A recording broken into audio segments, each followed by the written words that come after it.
Praise the Lord. హల్లెలూయా. మన ప్రభును రక్షకుడైన యేసుక్రీస్తు నామంలో ఈ ప్రత్యేకమైన ఈ 10 దినాల ఉపవాస ప్రార్థనలో భాగముగా వచ్చిన మీ అందరికీ కూడా నా యొక్క హృదయపూర్వక వందనాలు. దేవుడు మిమ్మల్ని మీ కుటుంబాన్ని దీవించిన గాక. హల్లెలూయా.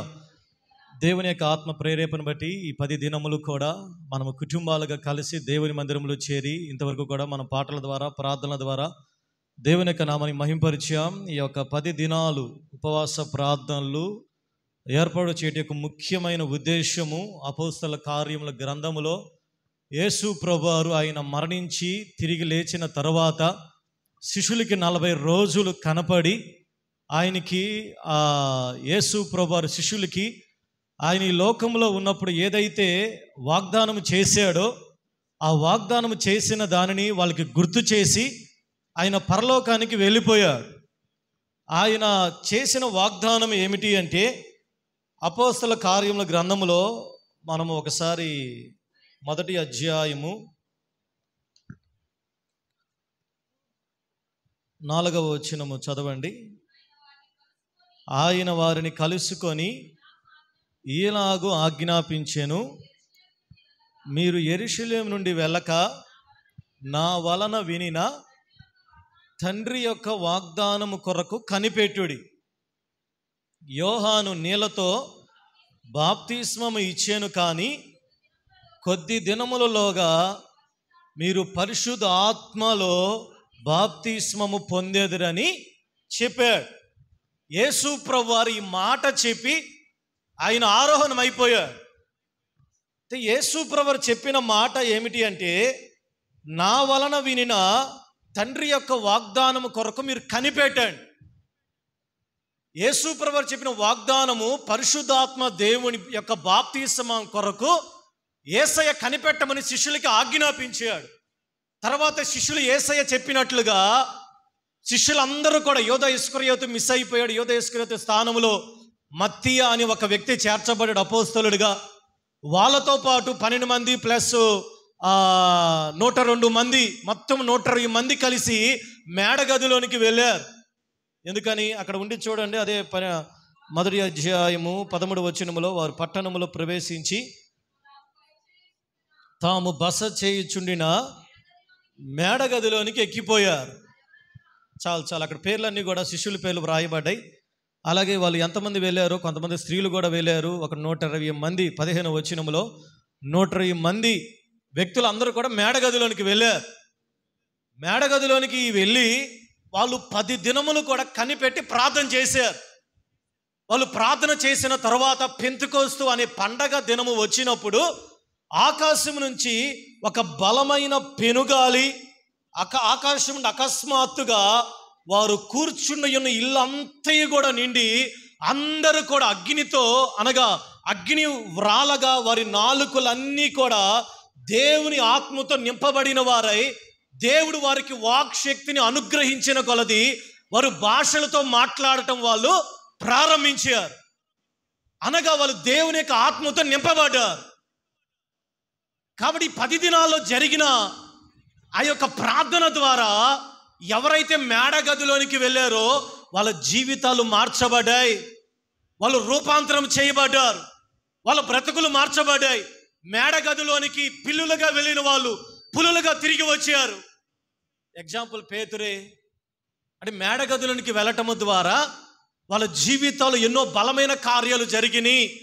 కనుకనే మనము కూడా ఈ 10 దినములు కూడా మనల్ని మనం ప్రతిష్ఠించుకొని దేవుని మందిరములో ఈ మేడగది అనుభవంలోనికి మనం చేర్చబడ్డామా. హల్లెలూయా. ఈ 10 దినములు కూడా మనం దేవుని సన్నిధానంలో ప్రార్థన చేసి ప్రతి ఒక్కరూ కూడా పరిశుద్ధాత్మ కొరకు కనిపెట్టి పరిశుద్ధాత్మను పొందుకున్న వాళ్ళు ఆత్మ నింపుదల కలిగి దేవుని ఆత్మ ఏమి చేస్తాడు, పరిశుద్ధాత్మ రాకముందు మనం ఎలాగ ఉంటాం, పరిశుద్ధాత్మతో నింపబడిన తర్వాత మనం ఎలాగ మార్చబడతాం, అసలు పరిశుద్ధాత్మ దేవుడు ఎవరు. అందుకని అపోస్తల కార్యముల గ్రంథంలో పౌలు అపోస్తల కార్యముల గ్రంథం 19వ అధ్యాయము ఒక విషయాన్ని చదవండి, 1 నుంచి చదవండి.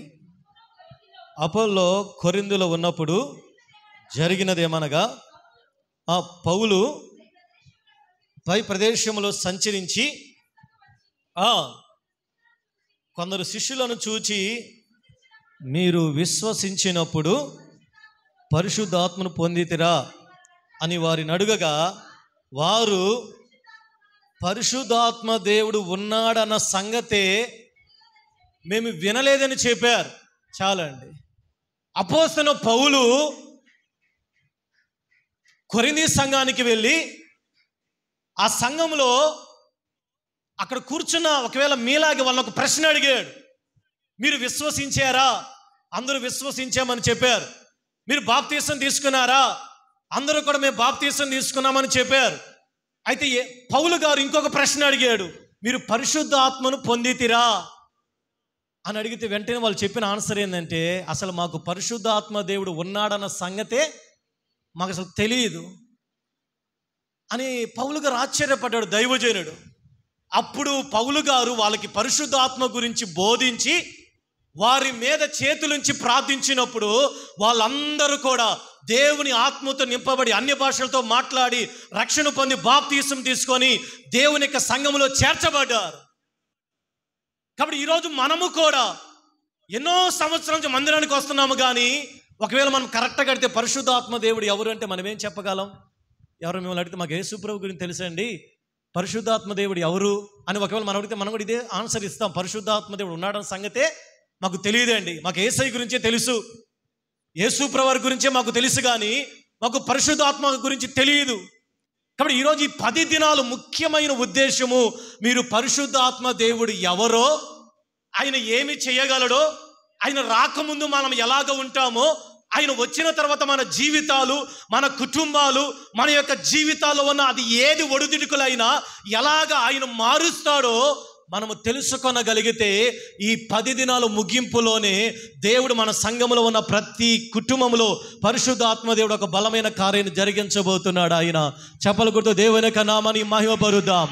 హల్లెలూయా. కాబట్టి ఈరోజు మొదటిగా అసలు పరిశుద్ధాత్మ దేవుడు ఎవరు? నేను పరిశుద్ధాత్మ దేవుని గురించి చెప్పడానికి రాలేదు, కానీ పరిశుద్ధాత్మ దేవుని గురించి పరిచయం చేయడానికి వచ్చా. అంటే అర్థం ఏంటంటే, ఒక వ్యక్తి గురించి చెప్పటం వేరు, ఒక వ్యక్తిని పరిచయం చేయటం వేరు.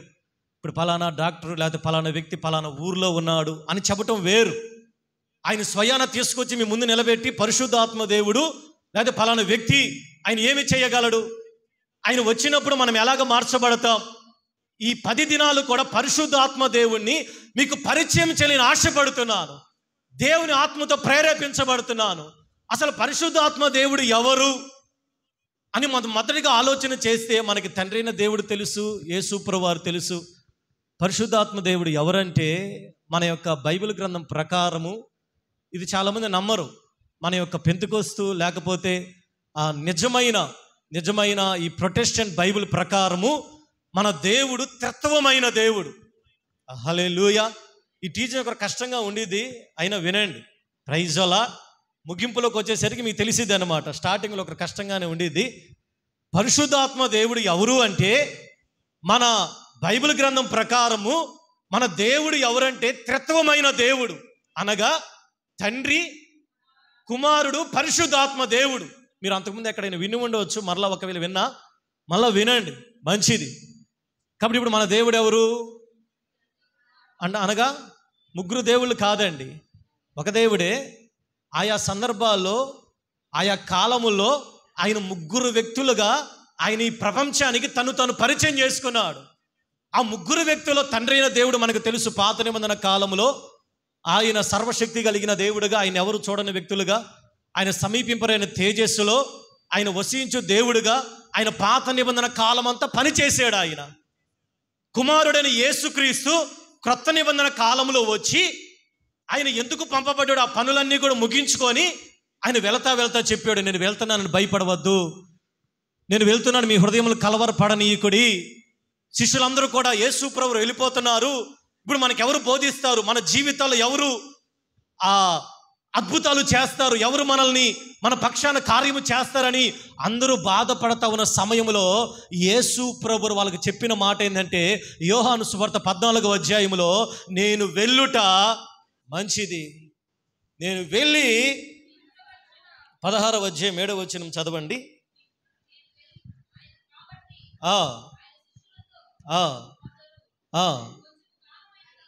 16వ అధ్యాయం 7 ఒక్కలు చదవండి అమ్మా. అయితే నేను మీతో సత్యము చెప్పుచున్నాను, నేను వెళ్ళిపోవుట వలన మీకు ప్రయోజనకరము. నేను వెళ్ళని ఎడల ఆదరణకర్త మీ యొద్దకు రాడు. నేను వెళ్ళిన ఎడల ఆయనను మీ యొద్దకు పంపుదును. యేసు ప్రభువు చెప్పాడండి శిష్యులకి, నేను వెళ్ళుట మంచిది. శిష్యులు ఏమన్నా యేసు ప్రభు వారిని ఉండాలని కోరుకుంటున్నారు. కానీ యేసు ప్రభు అన్నారు, నేను ఒక సత్యము చెబుతున్నా వినండి. నేను వెళ్ళి వేరొక ఆదరణకర్తను పంపిస్తాను. నేను వెళ్ళకపోతే ఆయన రాడు. నేను వెళ్ళకపోతే ఆయన మీ మధ్యలోనికి పంపబడడు. నేను వచ్చిన పని అయిపోయింది. నేను వచ్చిన పని తండ్రి నన్ను ఎందుకు పంపించాడో ఆ పని సమాప్తం చేయబడింది. యేసు ప్రభువు ఎందుకు పంపబడ్డాడు తెలుసు కదండి. ఎందుకు పంపబడ్డాడు? క్రిస్మస్లోకి వచ్చేసాం కదా, 3 విషయాలు ఉన్నాయి. ఎందుకు ఆయన పంపబడ్డాడు అంటే 1 తిమోతి 1:15 చదవక్కలేదు కానీ, పాపులను రక్షించుటకు యేసుక్రీస్తు లోకానికి వచ్చాడు. లూకా సువార్త 19:10 నశించిన దాన్ని వెతకి రక్షించడానికి ఆయన వచ్చాడు. 1 యోహాను 3:8 అపవాది యొక్క క్రియలను లయపరచడానికి యేసయ్య ఈ లోకానికి వచ్చాడు. ఆయన వచ్చాడు, అపవాది క్రియలన్నిటిని కూడా లయపరిచాడు. పరిచాడా లేదా? పరిచాడు. అపవాదికున్న ఆ యొక్క ముళ్ళులన్నీ తీసి, కొలస్సీ రాసిన పత్రికలో ఉండేది, అపవాదికున్న ఆ రుణము పాప పత్రాన్ని కొట్టివేసి, అపవాది యొక్క బెటాలని వాడి యొక్క సైన్యాన్ని మొత్తాన్ని కూడా విజయోత్సాహముతో ఆయన బాహాటముగా వేడుక కనపరిచి, ఇంకా అపవాదికి ఎటువంటి అధికారము లేదు అని చెప్పి బహిరంగముగా ప్రకటించి అపవాది మీద విశ్వాసులకు అధికారాన్ని ఇచ్చాడు ఆయన. హల్లెలూయా. రెండవదిగా పాపులు రక్షించడానికి వచ్చాడు ఆయన. మన మీద ఉన్న జన్మ కర్మ పాపం అన్నీ కూడా తీసివేశాడు ఆయన. తీసాడా లేదా? జన్మపాపం కర్మ పాపం అంటే, జన్మపాపం అంటే మన పుట్టుకతో వచ్చేది. మన పాపం చేయకపోయినా ఆదాము చేసిన పాపం మన మీదకి ఇంపార్ట్ చేయబడింది. ఇంపార్ట్ అంటే అది ఆస్వాదించబడింది, ఆపాదించబడింది. అంటే మనం ఏ తప్పు చేయాల్సిన అవసరంలా మన పుట్టుకలోనే. అందుకనే దావీదు అంటాడు, అయ్యా నా తల్లి గర్భములో నుంచే నేను పాపములో జన్మించాను, నా తల్లి నన్ను పాపములోనే కన్నది, దాన్నే జన్మ పాపం. కర్మ పాపం అంటే చేసిన దానికి వచ్చే ప్రతిఫలమే కర్మ పాపం. ఈ జన్మ కర్మ పాపాల నుంచి వచ్చే ఆ శిక్షణ అంతా కూడా యేసు ప్రభువు అనుభవించి, ఆ పాపానికి రావాల్సిన శిక్షని యేసయ్య భరించి మనకి పాప విముక్తిని కలుగు చేశాడు ఆయన. చెప్పలకూడదు, దేవునికి నామని మహిమపరుద్దాం. హల్లెలూయా. మూడవదిగా నశించిన దానిని వెతకి రక్షించడానికి వచ్చాడు ఆయన. ఇశ్రాయేలు ప్రజలు నశించిపోయారండి. దేవుని ప్రజలు దేవుని కుమారులుగా చెప్పబడి నశించిన చెదిరిపోయారు.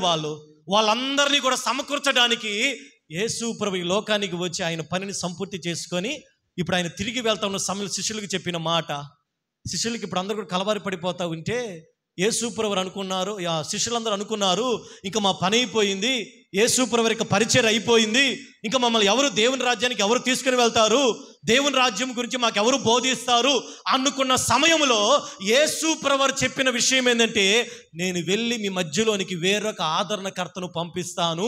ఆయన ఎవరో కాదు, ఆయన పేరే పరిశుద్ధాత్మ దేవుడు. Praise the Lord. ఇప్పుడు యేసు ప్రభు ఎప్పుడైతే ఆరోహణమయ్యాడో, ఆయన వెళ్ళిన తర్వాత శిష్యులందరూ కూడా 10 దినాలు మేడగదిలో కనిపెట్టి అప్పుడు పరిశుద్ధాత్మ దేవుడు వాళ్ళ మీదికి పంపబడ్డాడు. హల్లెలూయా, హల్లెలూయా. మరి పాత నిబంధన గ్రంథంలో ఏం జరిగింది? పాత నిబంధన గ్రంథం నుంచి పరిశుద్ధాత్మ దేవుడు ఉన్నాడు. ఆయన వచ్చి తన పని చేసుకొని మరలా తిరిగి ఆయన తండ్రి దగ్గరికి వెళ్ళిపోయేవాడు. అందుకని పాత నిబంధన గ్రంథంలో సంసోను కాలంలో, దావీదు కాలంలో యెహోవా ఆత్మ దావీదు మీదకి బలముగా దిగిరాగా, యెహోవా ఆత్మ సంసోను మీదకి బలముగా దిగిరాగా, యెహోవా ఆత్మ గిద్యోను మీదకి బలముగా దిగిరాగా. అంటే ఏమిటి అర్థమైంది?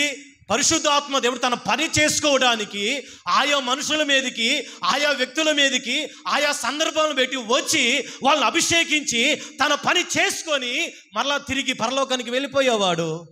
కానీ పెంతెకోస్తు మేడగదిలో శాశ్వతముగా, పర్మినెంటుగా మనలో, మనతో పాటు. అందుకనే యేసు ప్రభువు చెబుతున్న యోహాను సువార్త 14వ అధ్యాయంలోనికి రండి ఒకసారి.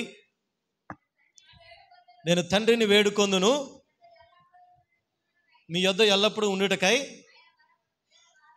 వేరొక ఆదరణకర్తను అనగా సత్యస్వరూపి యొక్క ఆత్మను మీకు అనుగ్రహించును. లోకము ఆయనను చూడదు, ఆయనను ఎరుగదు కనుక ఆయనను పొందనేరదు. మీరు ఆయనను ఎరుగుదురు, ఆయన మీతో కూడా నివసించును, మీలో ఉండును, మిమ్మును అనాథులుగా విడువను. Praise the Lord. ఇప్పుడు పరిశుద్ధాత్మ దేవుడు ఎక్కడ ఉండటానికి వచ్చాడు? వింటున్నారా? ఎక్కడ ఉండటానికి వచ్చాడు? యేసు ప్రభువు ఎక్కడ ఉండటానికి వచ్చాడు? ఆయన మనలో కాదండి, మనతో ఉండటానికి వచ్చాడు. మన మధ్యలో ఉండి మనకి అనగా ఆది సంఘములోని క్రొత్త నిబంధన ప్రజలకి దేవుని రాజ్యమును గురించి బోధించాడు, తండ్రిని గురించి చెప్పాడు, దేవుని రాజ్యంలో ఎలాగ ఉండాలో, ఎవరు ప్రవేశిస్తారో ఆయన అనేక ఉపమానాలు, అనేకమైన వాటిని బోధించి ఆయన పరిచర్య ముగించుకొని వెళ్ళాల. ఆయన పరిచర్యని పరిశుద్ధాత్మ దేవునికి అప్పగించి ఆయన తండ్రి దగ్గరికి వెళ్ళిపోయాడు. యేసు ప్రభువారు వదిలి పెట్టి వెళ్ళిన పరిచర్యని కొనసాగించడానికి పంపబడిన వ్యక్తే పరిశుద్ధాత్మ దేవుడు. Praise the Lord. అందుకని బైబిల్ గ్రంథంలో 66 గ్రంథాల్లో 65 గ్రంథాలు కూడా ముగింపు ఉంది, కానీ అపోస్తల కార్యముల గ్రంథానికి ముగింపు లేదే అండి. మీరు అపోస్తలుగా చివరి అధ్యాయం చదివితే చివరిలో ఆయన అర్థమైపోయింది. చివరిలో పౌలు గారు ఆ 2 నెలలు అదింట్లో ఉండి సేవ చేసుకుని అయిపోయి ఇంకంతే, ఇంక ముగింపు ఏమీ లేదు అంటే దానికి అర్థమైంది. అపోస్తల కార్యముల గ్రంథములో ప్రారంభించబడిన పరిశుద్ధాత్మ పరిచర్య నేటి వరకు కూడా ఆ పుస్తకంలో రన్ అవుతానే ఉంది. హల్లెలూయా, హల్లెలూయా. కాబట్టి ఇప్పుడు ఎవరు అర్థమైంది కదా పరిశుద్ధాత్మ దేవుడు? అర్థమైందా? మరొకసారి చెప్పాలా? అర్థం మీరు మీ ముఖాలు చూస్తుంటే అర్థం కాలేదు పాస్టర్ గారండి అన్నట్టుగానే ఉంది. పరిశుద్ధాత్మ దేవుడు ఎవరంటే ఆయన దేవుడు, యేసు ప్రభువు తర్వాత ఈ లోకానికి పంపబడిన ఒక వ్యక్తి, దేవుడే. ఆయన ఎందుకు పంపబడ్డాడు అంటే దానికి అనేకమైన కారణాలు ఉన్నాయి. కానీ పరిశుద్ధాత్మ దేవుడు ఈ భూమి మీదకి వచ్చిన ఆ సందర్భమే పెంతెకోస్తు పండగ దినాన వాళ్ళు మేడగదిలో ఉన్నప్పుడు వాగ్దానం కనిపెట్టినప్పుడు, లూకా వ్రాసిన సువార్తలో కూడా అదే వాగ్దానం 24వ అధ్యాయం 49వ వచనం చదవండి. 24వ అధ్యాయం 49వ వచనం. ఇదిగో నా తండ్రి వాగ్దానము చేసినది మీ మీదకి పంపుచున్నాను, మీరు పైనుండి శక్తి పొందు వరకు పట్టణములో నిలిచియుండుడని వారితో చెప్పాను. చాలండి. ఇక్కడ కూడా లూకా సువార్తలో లూకా భక్తుడు కూడా వ్రాసాడు. అపోస్తల కార్యముల గ్రంథం వ్రాసింది కూడా లూకా భక్తుడే. అంటే ఇన్ని చోట్ల చూడండి, పరిశుద్ధాత్మ అనే వాగ్దానం కూడా కనిపెట్టండి, పరిశుద్ధాత్మను పొందుకొనని ఎన్నో చోట్ల వ్రాయబడి ఉంది.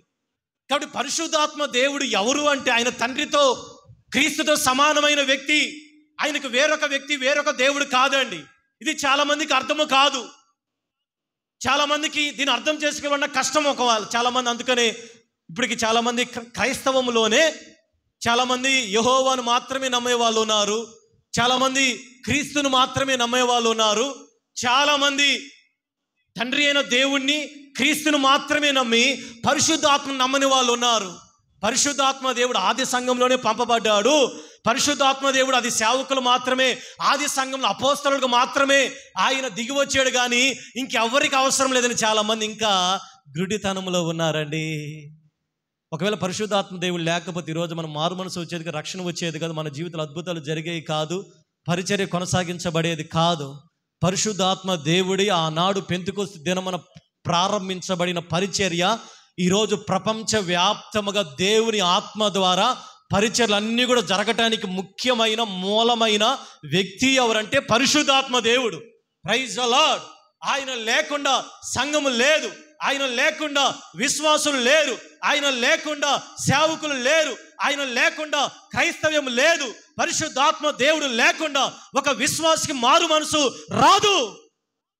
ఈరోజు సంఘాలు కట్టబడుతున్నాయి అంటే పరిశుద్ధాత్మ ద్వారా. అది ఎంత పెద్ద సేవకులైనా, ఎలాంటి వ్యక్తులైనా, ఒక వ్యక్తి మారు మనసు పొందుతున్నాడు, ఒక వ్యక్తి పాపక్షమాపణ పొందుతున్నాడు, ఒక వ్యక్తి జీవితంలో అద్భుతాలు జరుగుతున్నాయి అంటే పరిశుద్ధాత్మ దేవుడు చేస్తున్న కార్యము. హల్లెలూయా. అయితే ఇప్పుడు రెండవదిగా పరిశుద్ధాత్మ దేవుని యొక్క పనులేంటి, పరిశుద్ధాత్మ దేవుని యొక్క క్రియలేంటి? చాలా ఉన్నాయి. బైబిల్ గ్రంథం అంతా మనం త్రిప్పితే చాలా ఉన్నాయండి. ఇప్పుడు పరిశుద్ధాత్మ దేవుడు ఎవరో మనం తెలుసుకున్నాం కదా. పరిశుద్ధాత్మ దేవునికి విధులు ఏంటి అంటే, ఆయన యోహాను సువార్తలోనికి రండి, యోహాను సువార్తలోనికి రండి.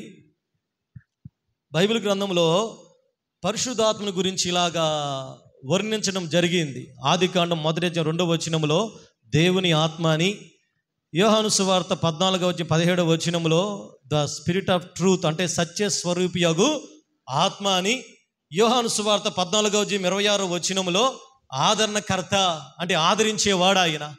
మన శ్రమలో మనల్ని ఓదార్చే దేవుడు ఆయన. మన కష్టకాలంలో, మన యొక్క బాధలలో, మన యొక్క వేదనలో మనల్ని ఆదరించుటకు ఆయన సర్వశక్తి కలిగిన దేవుడుగా ఉన్నాడు. హల్లెలూయా. 4వదిగా యోహాను సువార్త 14:16 ఆయన అడ్వకేట్ అంటే ఆయన న్యాయాధిపతిగా పంపబడ్డాడు. ఎందుకో తెలుసా? తండ్రి దగ్గర విజ్ఞాపన చేయటానికి, మనం ఎప్పుడైనా తప్పు చేసినప్పుడు మన పక్షముగా వాదించడానికి లాయర్గా అనగా న్యాయాధిపతిగా ఆయన పంపబడి ఈ లోకంలో ఈ 4 రకములైన పనుల కొరకు పరిశుద్ధాత్మ దేవుడు పంపబడ్డాడు. హల్లెలూయా. ఏమేంటి అంటే దేవుని ఆత్మగా, సత్యస్వరూపియగు ఆత్మ అంటే సర్వ సత్యములోనికి నడిపించడానికి, 3వదిగా కంఫర్టర్ అంటే ఆదరించడానికి, 4వదిగా ఆయన అడ్వకేట్గా అంటే లాయర్గా మన పక్షముగా వకీలుగా ఆయన తండ్రికి విజ్ఞాపన చేయటానికి మన పక్షముగా, మనం ఎప్పుడైనా తప్పు చేసినప్పుడు మన పక్షముగా తండ్రి దగ్గర వాదించి వీళ్ళు నా బిడ్డలని చెప్పటానికి పరిశుద్ధాత్మ దేవుడు ఈ లోకానికి పంపబడ్డాడు. హల్లెలూయా.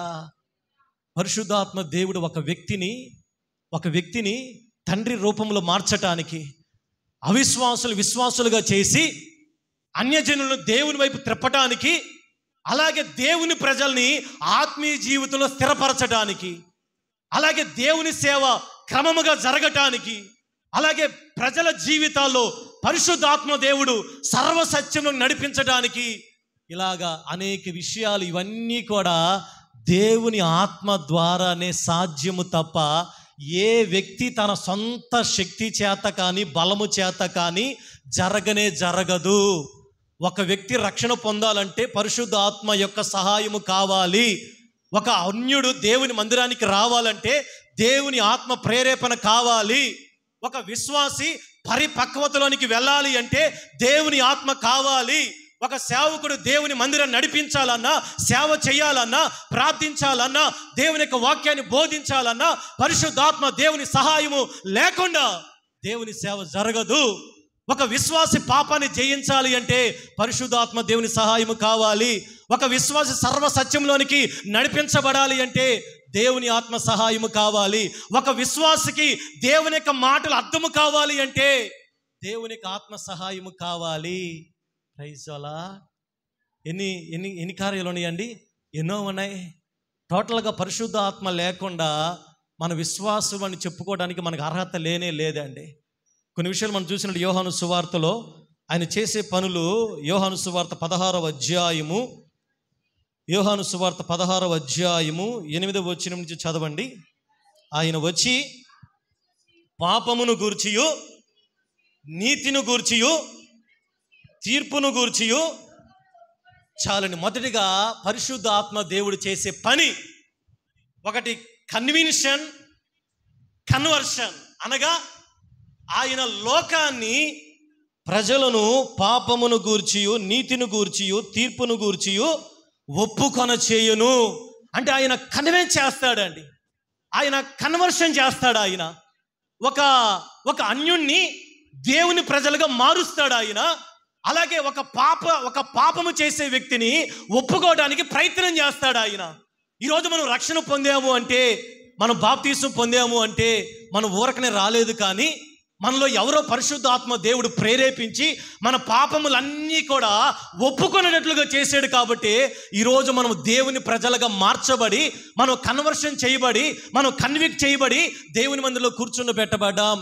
ఈ ప్రక్రియ ఎవరు చేశారు? పరిశుద్ధాత్మ దేవుడు చేశాడండి. పరిశుద్ధాత్మని కన్విక్ట్ చేస్తాడు ఆయన. మనం ఎప్పుడు తప్పు చేసినప్పుడు, మనం ఎప్పుడైనా పడిపోయినప్పుడు, మనం ఎప్పుడైనా జారిపోయినప్పుడు, మనం ఎప్పుడు దేవునికి విరోధంగా జీవించినప్పుడు పరిశుద్ధ ఆత్మ దేవుడు మనలో ఉండి మనల్ని ఒప్పింప చేస్తాడు. Praise the Lord. ఒప్పుకుంటున్నారా? పరిశుద్ధ ఆత్మ దేవుడు మనలో ఉన్నాడు అంటే సాదృశ్యం ఏంటంటే, పాపము చేసినప్పుడు ఆయన ఒప్పింప చేస్తాడు. ఆయన ఆ తప్పు ఒప్పుకునేదాకా ఆయన విడిచిపెట్టాడండి. ఆ తప్పు నువ్వు ఎప్పుడైతే ఒప్పుకుంటావో పరిశుద్ధ ఆత్మ దేవుడు వెంటనే నీలో బలముగా పని చేస్తాడు. దావీదు జీవితంలో జరిగింది అదే. సౌలు ఏమన్నా చేసిన తప్పును ఒప్పుకోవటం లేదు, దావీదు కూడా చేసిన తప్పు ఒప్పుకోకుండా అలాగే ఉండిపోయాడు. నెమ్మది లేదు, సమాధానం లేదు, రక్షణ ఆనందం లేదు. చివరికి దేవుడు నాతాను ప్రవక్తను పంపి చెప్పినప్పుడు అప్పుడు ఒప్పుకున్నాడు. అప్పుడు దావీదు కోల్పోయి రక్షణ ఆనందం మరలా తిరిగి అనుగ్రహించబడింది. Praise the lord. ఇది పరిశుద్ధాత్మ దేవుడు చేసే పని అండి. నీకు తెలియకుండా ఎప్పుడైనా పశ్చాత్తాపం, మారు మనసుకు దాన్ని కప్పిపెట్టవాకండి. పరిశుద్ధ ఆత్మ దేవుడు సంఘంలోని విశ్వాసుల్ని కానీ అన్యుల్ని కానీ ఎవరినైనా సరే ఆయన చేసే మొదటి పని ఏంటంటే ఆయన ఒప్పింప చేస్తాడు. ఆయన ఒప్పుకోవాలి. మనం దేవుని ఆత్మ కలిగిన వాళ్ళు నీ పాప జీవితము కానీ ఈ సంవత్సరం అంతా ఎక్కడైతే మనం దేవునికి విరోధముగా మన మాటలు కానీ మన తలంపులు కానీ మన చూపులు కానీ ఉంటే దేవుని ఆత్మ సహాయంతో వాటిని ఏం చేయాలంట? ఒప్పుకోవాలి. దేవుని ఆత్మ కలిగిన వాళ్ళు ఒప్పుకుంటారు. ఒప్పుకోని వ్యక్తి దేవుని ఆత్మ కలిగిన వాడు కాదండి. అతిక్రమములు దాచిపెట్టేవాడు వర్ధెలడు, కానీ దాన్ని విడిచిపెట్టి ఒప్పుకొనివాడు కనికరము పొందుతాడు. రెండవదిగా ఎఫెసీయులకు రాసిన పత్రిక 1వ అధ్యాయము 13-14 వచనాలు చదవండి. ఆ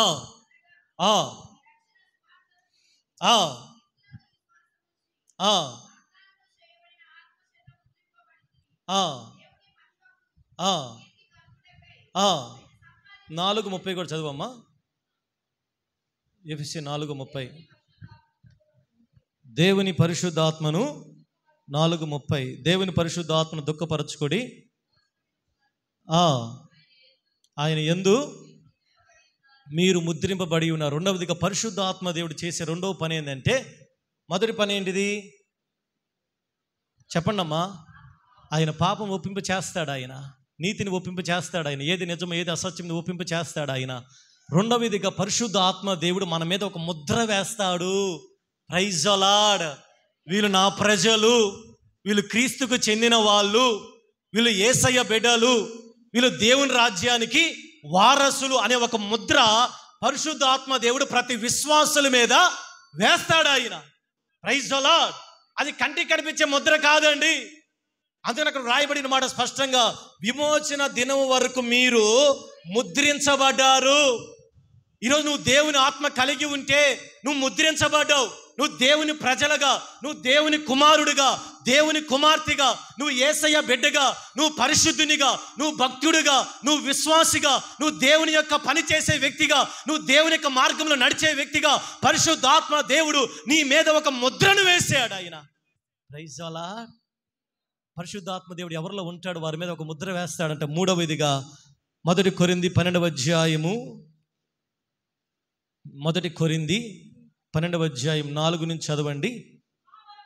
కృపావరములు నానా విధములుగా ఉన్నవి కానీ ఆత్మ ఒక్కడే, మరియు పరిచర్యలు నానా విధములుగా ఉన్నవి కానీ ప్రభువు ఒక్కడే. అందరిలోనూ అన్నిటినీ జరిగించు దేవుడు ఒక్కడే, అయినను అందరి ప్రయోజనము కొరకు ప్రతి వానికి ఆత్మ ప్రత్యక్షత అనుగ్రహింపబడుచున్నది. 11వ వచనం, అయినను వీటినన్నిటినీ ఆత్మ ఒక్కడే తన చిత్తము చొప్పున ప్రతి వానికి ప్రత్యేకముగా పంచిచుచు కార్యసిద్ధి కలుగు చేయుచున్నాడు. Praise the Lord. హల్లెలూయా.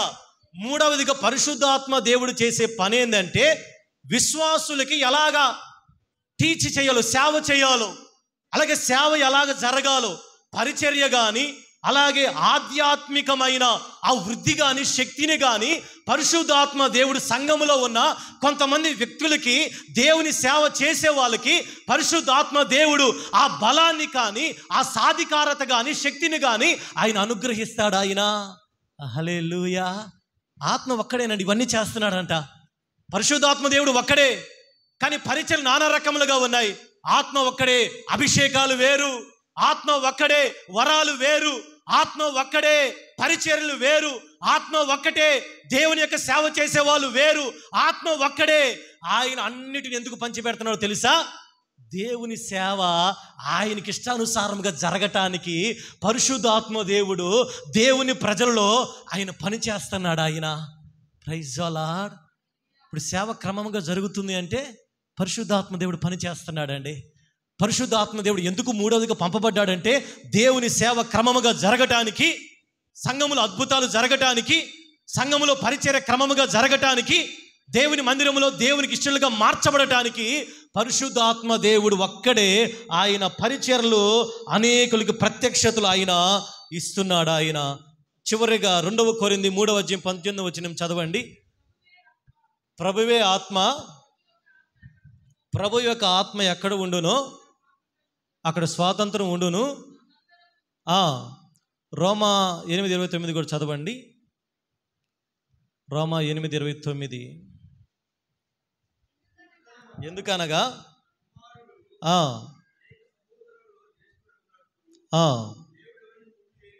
దేవుడు ఎవరిని ముందు ఎరిగెనో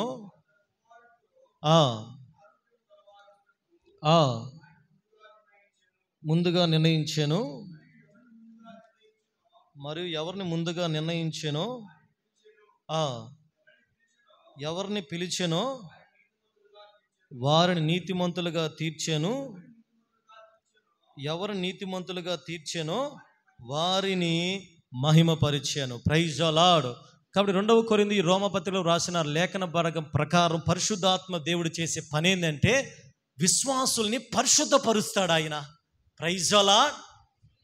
మనం పరిశుద్ధత అనేది మన భక్తి ద్వారా రాదు. నిన్న కూడా ఆదివారం కూడా మనం విన్నాము కదా, మనం చేసే భక్తిని బట్టి పరిశుద్ధత రాదండి, మనం చేసే ప్రార్థన బట్టి పరిశుద్ధత రాదండి. మరి ఎప్పుడు వస్తుంది పాస్టర్ గారండి? పరిశుద్ధాత్మ దేవుడు మన లోనికి వచ్చినప్పుడు ఆయన విశ్వాసుల్ని పరిశుద్ధపరిచి మనలో ఉన్న మాల్యాన్ని అంతా కూడా తొలగిస్తాడు ఆయన. హల్లెలూయా. విశ్వాసంలో పరివర్తన కలుగ చేస్తాడు ఆయన. ఒక విశ్వాసి ఈ ఆత్మీయ జీవితంలో ఈ యొక్క స్టెప్స్ ఉన్నాయి కదా, ఆ పరివర్తన లేకపోతే పరిపక్వత లేకపోతే ఆత్మీయంగా వృద్ధిలోనికి నడిపించబడటానికి పరిశుద్ధాత్మ దేవుడు ఎంతగానో సహాయపడతాడు. హల్లెలూయా. కాబట్టి ఒక విశ్వాసి ఎదగాలన్నా, ఒక విశ్వాసి క్రీస్తు పోలికలోనికి మార్చబడాలన్నా, ఒక విశ్వాసి పరిశుద్ధతలోనికి పరిశుద్ధపరచబడాలన్నా దేవుని ఆత్మ ద్వారా మాత్రమే సాధ్యమండి. దేవుని ఆత్మ లేకుండా ఒక విశ్వాసి వృద్ధిలోనికి వెళ్ళలేడు. దేవుని ఆత్మ సహాయం లేకుండా ఒక విశ్వాసి పరిశుద్ధపరచబడలేడు. దేవుని ఆత్మ లేకుండా ఒక విశ్వాసి క్రమముగా నడవలేడు. దేవుని ఆత్మ లేకుండా ఒక విశ్వాసలో పరివర్తన రానే రాదు. దేవుని ఆత్మ ఆ వ్యక్తిని తాకనంత కాలము ఆ వ్యక్తిలో మార్పు జరగదు. 5వదిగా పరిశుద్ధాత్మ దేవుడు ఈ లోకానికి వచ్చే చేసే పనేందో తెలుసా? విశ్వాసుల జీవితాల్లో పరివర్తన కలుగు చేస్తుంది. ఈరోజు ఎందుకో తెలుసా, మనకి ఎంత ప్రయత్నించినా, ఎన్ని సంవత్సరాలు మందిరానికి వచ్చినా పరివర్తన కానీ పరిపక్వత కానీ మనలో ఎటువంటి మార్పు లేదో తెలుసా? దేవుని ఆత్మ మనలో పని చేయటం లేదు. దేవుని ఆత్మ మనలో పని చేయటం లేదు కాబట్టి ఎటువంటి పరివర్తన అనేది రావటం లేదండి. దేవుని ఆత్మ ఎవరిలో అయితే ఉంటుందో వాళ్ళు ఎలాగుంటారో తెలుసా? పరివర్తన చేయబడతారు. Praise the lord. పరిపక్వతలోనికి వెళ్తారు. విశ్వాసాలు అధికమైన విశ్వాసంలోనికి, కృపలో నుంచి అధికమైన కృపలోనికి వెళ్ళి దేవునికి సన్నిధానం ముందుకి చేర్చబడతారు. హల్లెలూయా. కాబట్టి పరిశుద్ధాత్మ దేవుడు చేసే 5 పనులు: 1, ఆయన ఒప్పింప చేస్తాడు. 2వదిగా విశ్వాసులకి ముద్ర వేస్తాడు. 3వదిగా విశ్వాసులకి మార్గదర్శనాన్ని ఆయన కలుగు చేసి వారికి వెలుగుని కలిగిస్తాడు ఆయన. 4వదిగా ఆయన విశ్వాసులకి బహుమానం ఇచ్చి ఆయన సాధికారతని కలుగు చేస్తాడు ఆయన. 5వదిగా ఆయన పరిశుద్ధాత్మ దేవుడు ఆయన విశ్వాసుల్ని, దేవుని సంఘాన్ని పరిశుద్ధపరుస్తాడు ఆయన. హల్లెలూయా. పరిశుద్ధాత్మ గురించి బైబిల్ గ్రంథాల్లో 3 సింబల్గా 3 గుర్తులుగా చూపబడ్డాయండి. మొదటిగా అపోస్తలుల కార్యముల గ్రంథములో, లేకపోతే మత్తయి సువార్త 3వ అధ్యాయం 16-17 వచనాలు చదవండి. మత్తయి సువార్త 3వ అధ్యాయము. యేసు బాప్తీసం పొందిన వెంటనే నీళ్ళలో నుంచి ఒడ్డుకు వచ్చాను. దేవుని ఆత్మ పావురం వలె. చాలండి. మొదటిగా బైబిల్ గ్రంథంలో పరిశుద్ధాత్మ కొన్ని ఆకారాలు, కొన్ని సింబల్స్గా ఆయన దిగి వచ్చాడు ప్రజల మీదకి. 3 రకాలుగా. మొదటి సింబల్ ఏంటంటే పావురముగా యేసు ప్రభువారి మీదకి దిగి వచ్చాడండి. అంటే పావురం అనగానే మనకేం గుర్తుకు రావాలి? చెప్పండి, మీరు ఎక్కడో నిద్రపోతున్నాడు. హల్లెలూయా. పావురం అనగానే మనకేం గుర్తుకు రావాలి? బైబిల్ ఎక్కడ వ్రాయబడ్డా పరిశుద్ధాత్మకి సాదృశ్యం. పరిశుద్ధాత్మ గుర్తుగా ఉంది. యేసు ప్రభు రక్షణ పొందిన వెంటనే, బాప్తీసం పొందిన వెంటనే పరిశుద్ధాత్మ దేవుడు పావురం వలె ఆయన మీదకి దిగి వచ్చాడు. Praise the Lord. పావురం దేనికి గుర్తుగా ఉందంటే శాంతి మరియు ప్రేమ మరియు సామరస్యతను అది సూచిస్తూ ఉంది. పావురం అంటే అది ఒక శాంతి చిహ్నానికి, సమాధానానికి, అది ఒక ప్రేమకి, లేకపోతే అది సమాధానకరమైన జీవితానికి గుర్తుగా ఉంది. కానీ పరిశుద్ధాత్మ ఎవరిలైతే పని చేస్తారో వాళ్ళు కూడా ఇవన్నీ కలిగి ఉంటారు. పరిశుద్ధాత్మ దేవుడు పావురముగా యేసు ప్రభువారి మీదకి దిగి రావడానికి కారణం ఏంటంటే పరిశుద్ధాత్మ దేవుడు పావురం అనగానే ప్రేమ, శాంతి, సమాధానం, సామరస్యతను సూచిస్తుంది. హల్లెలూయా, హల్లెలూయా. కాబట్టి ఈరోజు మనలో పావురం, కొన్నిసార్లు పరిశుద్ధాత్మ దేవుడు ఆయన పావురం లాగా మన మీదకి దిగి వస్తాడు. ఎందుకో తెలుసా? ఆయన ప్రేమతో మనల్ని కప్పటానికి, ఆయన యొక్క సమాధానాన్ని మనకి ఇవ్వటానికి, ఆయన యొక్క సామరస్యతను మనకు తెలియచేయటానికి. అలాగే రెండవదిగా అపోస్తలుల కార్యముల గ్రంథం 2వ అధ్యాయం 3వ 4వ వచనములో మరియు అగ్ని జ్వాలల వంటి నాలుకలు. చాలా. రెండవదిగా పరిశుద్ధాత్మ దేవుడు అగ్నికి సాదృశ్యంగా ఉన్నాడు. అగ్నిగా దిగి వచ్చాడు ఆయన. Praise the lord. యేసు ప్రభువారి మీదకి పావురం వలె వచ్చాడు. ఇక్కడ సంఘం మీదకి, విశ్వాసుల మీదకి అగ్నిలాగా వచ్చాడు. అంటే అర్థం ఏమిటి? అగ్నిలాగా రావటం అంటే అగ్నిలాగా వాళ్ళ మీదకి రాలేడు ఆయన. ఇప్పుడు అగ్ని దేనికి సాదృశ్యంగా ఉంది అంటే వాళ్ళని శుద్ధీకరించడానికి సాదృశ్యంగా ఉంది. అగ్ని ఏం చేస్తుందంట? ఒక వ్యక్తిని, ఒక పనిముట్టుని అగ్ని ఏం చేస్తుంది? శుద్ధీకరిస్తుంది. ఇప్పుడు అగ్ని ఎప్పుడైతే మన మీదకి పంపబడుతుంది అంటే అగ్ని అభిషేకం. దైవజనులు కూడా పాడారు కదా, అగ్ని అదేం పాట? అగ్ని మండించు నాలో అగ్ని మండించయ్యా. మోషేకి దేవుడు అగ్ని ద్వారా ప్రత్యక్షమయ్యాడు. గిద్యోను ఇచ్చిన ఆ యొక్క అర్పణను అగ్ని వచ్చి దహించి వేసింది. ఏలియా ప్రార్థించినప్పుడు ఆకాశం నుంచి అగ్ని దిగి వచ్చి ఆ యొక్క నీళ్లతో ఉన్న ఆ కందకాన్ని దహించి వేసింది. అగ్ని ఏమో కాదండి, పరిశుద్ధాత్మ దేవునికి సాదృశ్యముగా ఉంది. కొన్నిసార్లు విశ్వాసులకి అగ్ని లాంటి అభిషేకము కావాలి, సేవకులకి అగ్ని లాంటి అభిషేకము కావాలి. అగ్ని లాంటి అభిషేకము సేవకులు, దేవుని ప్రజల్ని పరిశుద్ధపరుస్తుంది. ఆ యొక్క రీఫ్రెష్ చేస్తుంది. వాళ్ళలో ఉన్న మాలిన్యాన్ని తీసివేసి ప్యూర్ దేవుని ప్రజలుగా మారుస్తుందండి. హల్లెలూయా. పావురం లాంటి అభిషేకం వచ్చినప్పుడు ఏం జరిగిందంట? ప్రేమ, శాంతి, సమాధానం వస్తుంది. అగ్ని లాంటి అభిషేకం వచ్చినప్పుడు మనలో ఉన్న మస్టు కానీ, మాలిన్యము కానీ బయటికి వెడలిపోతుంది. చప్పలు కొడుతూ దేవుని యొక్క నామాన్ని మహిమపరుద్దాం. మూడవదిగా యోహాను సువార్త 3వ అధ్యాయం 5వ వచనం చదవండి. యోహాను సువార్త 3వ అధ్యాయం 5వ వచనం. యేసు ఇట్లా, నేను ఒకడు నీటి మూలముగాను ఆత్మ మూలముగాను జన్మించిన ఎడల దేవుని రాజ్యంలో ప్రవేశించి. అలాగే తీతుకు 3:5 చదవండి. తీతుకు రాసిన పత్రిక 3వ అధ్యాయం 5వ వచనం.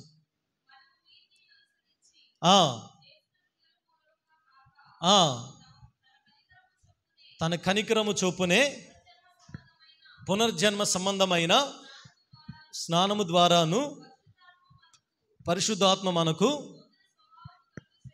చాలండి. ఇక్కడ పరిశుద్ధాత్మ దేవుడు నీటికి సాదృశ్యముగా ఉంచబడ్డాడు. హల్లెలూయా. నీరేం చేస్తుందంట? కడుగుతుంది. నీటి ద్వారా శుద్ధీకరిస్తుంది. అగ్ని వేరు, అగ్ని మాలిన్యాన్ని తొలగిస్తుంది. నీరు మాలిన్యాన్ని తొలగించదండి.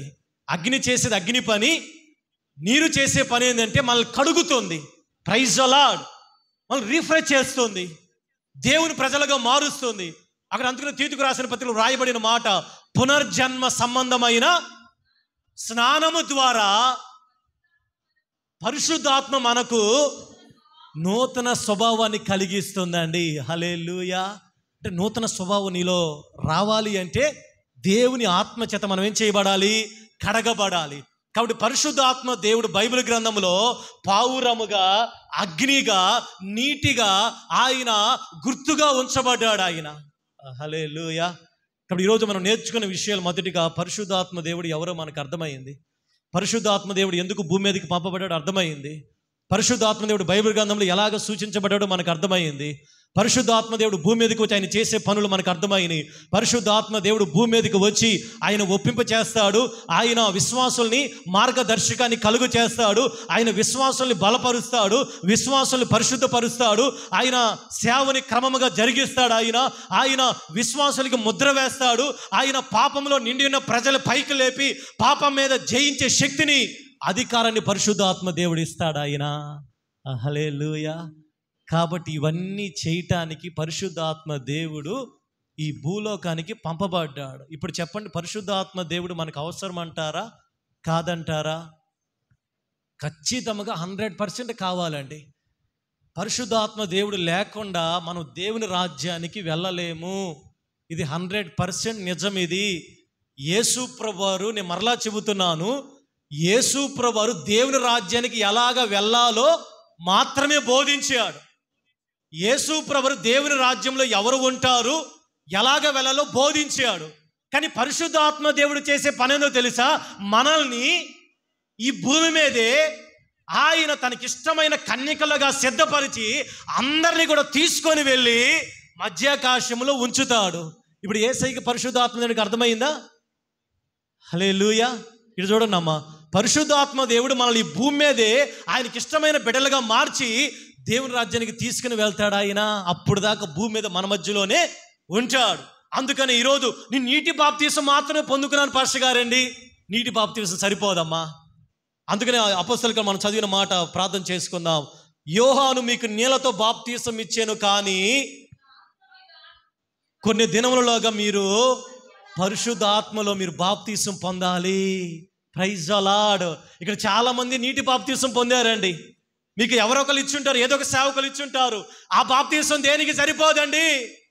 అది ఊరక గుర్తుగా ఉంది మీరు మారు మనసు పొందారు అని. ఈరోజు చాలా మంది మనం బాప్తీసం పొందామని మనము చొక్కాలు ఎగరేసుకుంటున్నాము, కానీ అది దేవుని రాజ్యానికి తీసుకుని వెళ్తాను. ఇంకో బాప్తీసం ఉంది. ఈ 10 దినాల్లో మీరు ఆ బాప్తీసం పొందాలి. ఎంతమంది సిద్ధంగా ఉన్నారు? Praise the Lord. ఎంతమంది సిద్ధంగా నీటి బాప్తీసం పొందిన వాళ్ళు? మాకు సిద్ధంగా లేమంటే నీటి బాప్తీసం ఇక్కడే నీళ్ళలోనే మునుగుతూ ఉంటారు మీరు. హల్లెలూయా. అది ఇందాక తీతుకు రాసిన ఎక్కడ చదువుకున్నాం కదా, ఒకడు నీటి మూలముగాను ఆత్మ మూలముగాను జన్మించితేనే తప్ప పరలోక రాజ్యానికి వెళ్ళడండి. యేసు ప్రభు నికోదేముతో చెప్పాడు. నికోదేముతో ఆ రాత్రి, అయ్యా కొత్తగా రక్షణ పొందడం ఒకడు నీటి మూలము, మనం నీటి మూలంగా జన్మించాము. నీటి మూలంగా అంటే బాప్తీసం తీసుకున్నాం, కానీ ఆత్మ మూలముగా జన్మించావా? ఆత్మ మూలముగా జన్మించడం అనేది మిగతా విషయాల తర్వాత మనం నేర్చుకున్నాం. కాబట్టి ఈరోజు ఈ ప్రార్థన కూడికలో పరిశుద్ధాత్మ దేవుడు ఎవరు, ఆయన ఏమి చేయగలడో, ఆయన మనం పొందుకున్నప్పుడు మనం ఎలాగ మార్చబడతాం, ఆయన ఒక వ్యక్తిని బైబిల్ గ్రంథంలో మేడ గదిలోనికి వెళ్ళిన వాళ్ళు ఎలాగ రూపాంతరం చేయబడ్డారో, వాళ్ళు ఎలాగ మార్చబడ్డారు, వెళ్ళకముందు ఎలాగ ఉన్నారు. ఎగ్జాంపుల్ పేతురు కానీ యోహాను కానీ శిష్యులు వాళ్ళు అంతకుముందు ఎలాగ ఉన్నారు, వెళ్ళిన తర్వాత ఎలాగ ఉన్నారు. ఈ 10 రోజుల్లో దేవుడు అనేక వాక్యముల ద్వారా దేవుడు మనం బలపరుస్తూ ముందుకు సాగాలని ఆశపడుతుండగా, మనం ఈ 10 దినాలు కూడా ఎక్కడ మిస్ అవ్వకుండా, ఎక్కడ కూడా ఎటువంటి దుష్టినికి, ఎటువంటి దేవునికి విరోధమైన కాళ్ళకి చోటు ఇవ్వకుండా ఒకటే ప్రార్థన, దేవా నీ ఆత్మతను నింపయ్యా, నీ ఆత్మతను తాకై నేను పరిశుద్ధ బాప్తీసం పొందాలి, పరిశుద్ధ ఆత్మని నింపబడాలి, ఆత్మలో నేను నడవాలి ప్రభువా, ఆత్మతో నేను నింపబడి ఆత్మ పూర్ణతలో నేను వెళ్ళాలి నాయనా అని మనం దేవుని దగ్గర ప్రార్థన చేయగలిగితే మన జీవితంలో ఒక దేవుడు బలమైన కార్యాన్ని జరిగించబోతున్నాడు ఆయన. హల్లెలూయా. దేవుడు మనకిచ్చిన గొప్ప సమయం మళ్ళీ ఇంకా రాదండి, ఇంకా రాదు. ఒకవేళ ఇలాంటి అవకాశం మళ్ళీ పోయినా రావు. దేవుడు మనకి ఎంతో అవకాశం ఇచ్చాడు. మీరు దేవుని ఆత్మతో నింపబడి ముందుకు వెళ్ళాలని, మీరు ఏదైతే జయించలేకపోయారో, మీరు ఏదైతే ఏ సమస్యల చేతైతే మీరు పట్టబడి ఉన్నారో, మీరు ఎక్కడైతే ముందుకు వెళ్ళలేదో, ఎక్కడైతే సాతాను మిమ్మల్ని మాటి మాటికి పడగొడుతున్నాడో, ఎక్కడైతే మీరు కృంగిపోతున్నారో, ఈ 10 దినాల్లో పరిశుద్ధాత్మ దేవుడు మీరు చేయలేని వాటిని మీ లోపలికి వెళ్ళి మీ ద్వారా చేపించడానికి, మిమ్మల్ని అనేకులకి తలగా మీరు ఎక్కడైతే పడ్డారో ఆ స్థితిలోంచి పైకి లేపి మిమ్మల్ని బలముగా తయారు చేయడానికి దేవుడు మనకిచ్చిన గొప్ప అవకాశం. హల్లెలూయా. ఎక్కడ నిరుత్సాహానికి, ఎటువంటి దురాత్మలకు, ఎటువంటి వాటికి అవకాశం ఇవ్వకుండా దేవుని విశ్వాసంతో ప్రార్థన చేద్దాం. దేవుని యొక్క ఆత్మ ఇచ్చే ఆ యొక్క గొప్ప ప్రత్యక్షలు మనం పొందుకుందాము. హల్లెలూయా. దేవుడి కొద్ది మాటలు దీవించిన గాక. అందరం తల వంచి ప్రార్థన చేసుకుందాం. దేవా మీకు వందనాలు. పరిశుద్ధాత్మ దేవుడు ఈ 10 దినాల్లో సంఘాన్ని దర్శించబోతున్నాడు. ఆయన